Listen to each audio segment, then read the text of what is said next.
வணக்கம்.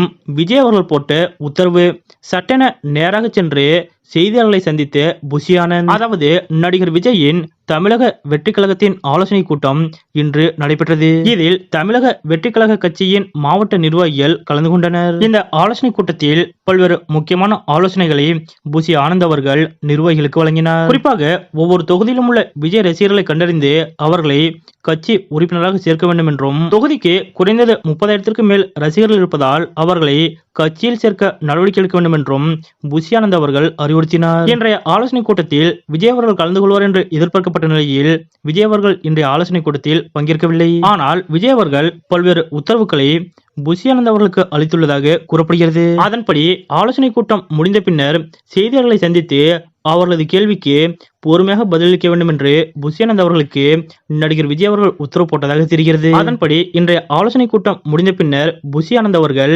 செய்தியாளர்களை சந்தித்தார். மேலும் செய்தியாளர்கள் எழுப்பிய ஒவ்வொரு கேள்விக்கும் பொறுமையாக பதிலளித்தார் புஷி ஆனந்த் அவர்கள். அதாவது இதற்கு முன்னதாக புஷி ஆனந்த் அவர்கள் செய்தியாளர்கள் எழுப்பும் கேள்விகளுக்கு சரியாக பதிலளிக்காமல் அப்படியே நழுவிவிடுவார். இதனால் புஷி ஆனந்த் அவர்களிடம் விஜய் அவர்கள் இப்படி ஒரு உத்தரவை பிறப்பித்திருக்க கூடும் என்று கூறப்படுகிறது. அதன்படி இன்றைய தினம் ஆலோசனை கூட்டம் முடிந்த கையோடு செய்தியாளர் சந்திப்பை நடத்தி புஷி ஆனந்த் அவர்கள் கேட்ட ஒவ்வொரு கேள்விகளுக்கும் பொறுமையாக பதிலளித்தார். மேலும் கட்சி தொண்டர்களை தோழர்கள் என்றே அழைக்க வேண்டும் என்றும், கட்சி தோழர்கள் யார் காலிலும் விழக்கூடாது என்றும், கட்சியினருக்கு உரிய மரியாதை கொடுத்து நடந்து கொள்ள வேண்டும் என்றும் பல்வேறு உத்தரவுகளை விஜய் அவர்கள் போட்டுள்ளதாக கூறப்படுகிறது. தாவேக கட்சியின் தலைவர் விஜய் அவர்கள் போட்டுள்ள இந்த அதிரடியான உத்தரவுகள் பற்றிய உங்களுடைய கருத்துக்கள் என்ன அப்படிங்கறத மறக்காம கமெண்ட்ல குறிப்பிடுங்க.